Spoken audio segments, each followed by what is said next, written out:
ಬುಧವಾರ ಐಸಿರಿ ಫೌಂಡೇಶನ್ ವತಿಯಿಂದ ಜೋಡಿಲಿಂಗದಹಳ್ಳಿಯ ಮುರಾರ್ಜಿ ದೇಸಾಯಿ ವಸತಿ ಶಾಲೆಯಲ್ಲಿ ಸ್ವಾತಂತ್ರ್ಯ ದಿನಾಚರಣೆಯ ಅಂಗವಾಗಿ ಮೈಲಾರ ಮಹಾದೇವಪ್ಪ ಅವರ ಹೆಸರಿನಲ್ಲಿ ಹಮ್ಮಿಕೊಳ್ಳಲಾಗಿದ್ದ ಭಾರತ ಭಾರತಿ 5ನೇ ಕಾರ್ಯಕ್ರಮವು ಯಶಸ್ವಿಯಾಗಿ ನೆರವೇರಿತು.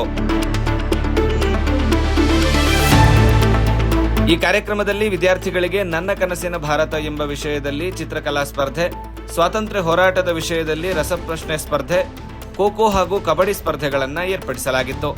ಈ ಸ್ಪರ್ಧೆಗಳಲ್ಲಿ ವಿಜೇತರಾದವರಿಗೆ ಪ್ರಶಸ್ತಿಗಳನ್ನು ಹಾಗೂ ಭಾಗವಹಿಸಿದವರಿಗೆ ಅಭಿನಂದನಾ ಪತ್ರಗಳನ್ನು ನೀಡಲಾಯಿತು. ಕಾರ್ಯಕ್ರಮದಲ್ಲಿ ಐಸಿರಿ ಫೌಂಡೇಶನ್ನ ಅಧ್ಯಕ್ಷರಾದ ರೋಹನ್ ಭಾರ್ಗವಪುರಿ ಮಾತನಾಡಿ, ಯುವಕರು ಎಚ್ಚೆತ್ತುಕೊಂಡರೆ ಭಾರತ ಮತ್ತೆ ವಿಶ್ವಗುರುವಾಗುವುದರಲ್ಲಿ ಎರಡನೇ ಮಾತಿಲ್ಲ. ನಮಗೆ ಸ್ವಾತಂತ್ರ್ಯ ಸುಮ್ಮನೆ ಸಿಕ್ಕಿಲ್ಲ, ಲಕ್ಷಾಂತರ ಜನರ ತ್ಯಾಗ ಬಲಿದಾನದಿಂದ ಸಿಕ್ಕಿದೆ.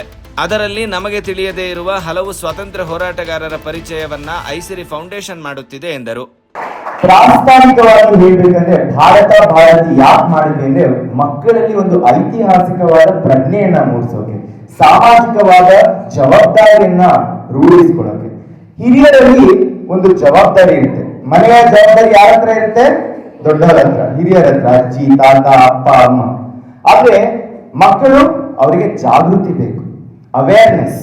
ಆ ಜಾಗೃತಿ ಹಿರಿಯರಿಂದ, ಆ ಜವಾಬ್ದಾರಿ, ಯಾಕಂದ್ರೆ ಈ ಜಾಗೃತಿ ಉಳ್ಳಂತ ಹಿರಿಯರೇ ನಾಳೆ ಹಿರಿಯರಾಗೋದು, ಆ ಜವಾಬ್ದಾರಿನ ಹೊರೋದು. ಸೊ ಇವತ್ತಿನ ಜವಾಬ್ದಾರಿ ಮತ್ತೆ ಮಕ್ಕಳ ಜಾಗೃತಿ ಜೊತೆಗೆ ಸೇರಿದ್ರೆ ಒಂದು ಸಮಷ್ಟವಾದ, ಒಂದು ಬಲಿಷ್ಠವಾದ ರಾಷ್ಟ್ರವನ್ನ ಮುಂದಿನ ತಲೆಮಾರಿಗೆ, ಅಂದ್ರೆ ಭಾರತ, ನಾವೇನಂತೀವಿ ಸ್ವಸ್ಥ ಭಾರತ್, ಆಜಾದಿ ಕಾ ಅಮೃತ್ ಮಹೋತ್ಸವ ಅಂತೀವಿ, ಆಮೇಲೆ ವಿಶ್ವಗುರು, ವಿಶ್ವ ಬಂಧುತ್ವದ ಒಂದು ವಿಚಾರವನ್ನ ಹೇಳ್ತೀವಲ್ಲ, ಆ ಭಾರತ್ ಕಟ್ಟಕ್ಕೆ ನಾವು ಏನ್ ಇಡೀ ದೇಶ ಕ್ಲೀನ್ ಮಾಡ್ಬೇಕಾಗಿಲ್ಲ, ಇಡೀ ದೇಶವನ್ನ ಬದಲಾಯಿಸಬೇಕಾಗಿಲ್ಲ. ನಮ್ಮಲ್ಲಿ, ನಮ್ಮ ಶಾಲೆಯಲ್ಲಿ, ನಮ್ಮ ಮನೆಯಲ್ಲಿ, ನಮ್ಮ ಊರಲ್ಲಿ ನಾವು ಬದಲಾವಣೆ ತರಬೇಕು. ಅದಕ್ಕೆ ನೀವೆಲ್ಲರೂ ಇವತ್ತು ಪ್ರೇರಣೆ ಆಗಿದ್ದೀರಾ. ಚಿಕ್ಕಮಗಳೂರಿನ ಅಷ್ಟು ಜನರಿಗೆ ಈ ಮಾಧ್ಯಮದ ಮೂಲಕ ನಿಮ್ಮ ಎಲ್ಲ ಕ್ರಿಯಾಶೀಲ ಚಟುವಟಿಕೆಗಳನ್ನು ತಲುಪಬೇಕು, ಟ್ಯಾಲೆಂಟ್ ಎಕ್ಸ್ಪೋಸ್ ಆಗಬೇಕು, ಒಂದು ಸಾಮಾಜಿಕ ಜವಾಬ್ದಾರಿ ಓಡಬೇಕು. ಆಕ್ಟಿವ್ ಸಿಟಿಸನ್ ಬೇರೆ, ಪಾರ್ಟಿಸಿಪೇಟಿವ್ ಸಿಟಿಸನ್ ಬೇರೆ. ಆಕ್ಟಿವ್ ಸಿಟಿಸನ್, ನೀವು ಬರ್ತೀರಾ, ಸಮಾಜದಿಂದ ಏನೇನ್ ಬೇಕು ಎಲ್ಲ ನೋಡ್ತೀರಾ, ಅದಕ್ಕೆ ನೀವೇನು ವಾಪಸ್ ಕೊಡ್ತೀರಾ. ಪಾರ್ಟಿಸಿಪೇಟಿವ್ ಸಿಟಿಸನ್ ಅಂದ್ರೆ ಸಮಾಜ ಏನ್ ನಿಮ್ಮಿಂದ ಡಿಮ್ಯಾಂಡ್ ಮಾಡುತ್ತಲ್ಲ, ಆ ಡಿಮ್ಯಾಂಡಿಗೆ ನೀವು ಒಂದು ಒತ್ತು ಕೊಡ್ತೀರಾ. ಆ ಒತ್ತು, ಆ ಒಂದು ಪಾರ್ಟಿಸಿಪೇಷನ್ ಇದೆಯಲ್ಲ, ಸುಮ್ಮನೆ ಪಾರ್ಟಿಸಿಪೆಂಟ್ಸ್ ಬೇರೆ, ಆಕ್ಟಿವ್ ಪಾರ್ಟಿಸಿಪೆಂಟ್ಸ್ ಬೇರೆ, ಅದರಲ್ಲೂ ಡಿವಿಷನ್ ಬರುತ್ತೆ. ಅದನ್ನ ಕ್ರಿಯೇಟ್ ಮಾಡಬೇಕು ಅಂತ ಐಸಿರಿ ಫೌಂಡೇಶನ್ ಭಾರತ ಭಾರತಿಯನ್ನ ಆಗಸ್ಟ್ ಅಲ್ಲಿ ಅನೇಕ ಶಾಲಾ ಕಾಲೇಜಲ್ಲಿ ಮಾಡ್ತಾ ಬಂದಿದೆ. ಇವತ್ತು 5ನೇ ದಿನದಲ್ಲಿದ್ದೀವಿ. ನಾಳಿದ್ದು ಅಂದ್ರೆ ಬರೋ ವಾರ ನಾವು ಸಿಂಧಿಗೆರೆಯಲ್ಲಿದೆ, ಅದಾದ್ಮೇಲೆ ವುಮೆನ್ಸ್ ಕಾಲೇಜಲ್ಲಿದೆ, IDH ಇದೆ, STJ ಆಗಿದೆ, MES ಅಲ್ಲಿ ಆಗಿದೆ, ಅದಾದ್ಮೇಲೆ ಜೂನಿಯರ್ ಕಾಲೇಜಲ್ಲಿ ಆಯ್ತು, ಸಕ್ರಬಣ್ಣ ಹೈಸ್ಕೂಲ್ ಅಲ್ಲಿ ಆಯ್ತು. ಯಾಕೆ ಈ ತರದ ಕಾರ್ಯಕ್ರಮ ಮಾಡ್ತೀವಿ ಅನ್ನೋ ಉದ್ದೇಶ ತಿಳ್ಕೊಂಡ್ರಿ. ಇನ್ನ ವಿಭಿನ್ನ ನೋಡ್ತಾರೋ ಎಲ್ಲಾ ಶಾಲೆಯಲ್ಲಿ ಒಂದು ಹೇಳಕ್ ಇಷ್ಟಪಡ್ತೀನಿ ಪ್ರಾಸ್ತಾವಿಕ ನುಡಿಯಲ್ಲಿ, ಢೋಂಗೆ ವಾಗ್ ಅಂತ ಎಷ್ಟು ಜನ ಕೇಳಿದ್ದೀರಾ? ಢೋಂಗೆ ವಾಗ್ ಬೇರೆ ಯಾವ ಊರಿನವರು ಅಲ್ಲ ಮಕ್ಕಳ, ಈ ಕಡೂರು, ತರೀಕೆರೆ, ಚಿಕ್ಕಮಗಳೂರು ಈ ಭಾಗದಲ್ಲಿ ಇದೆಯಲ್ಲ, ಟಿಪ್ಪು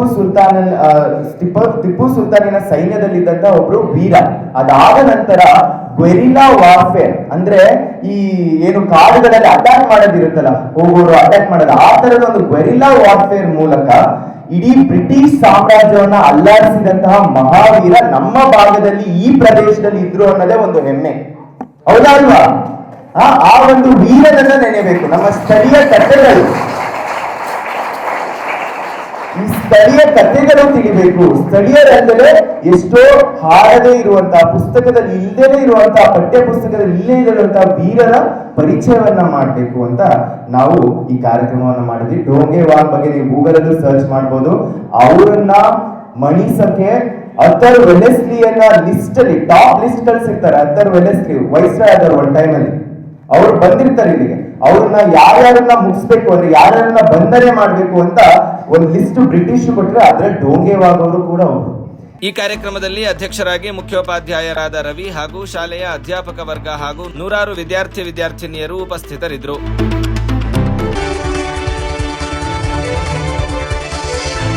ಐಸಿರಿ ಟುಡೇ, ವಾಯ್ಸ್ ಆಫ್ ಡೆಮೋಕ್ರಸಿ.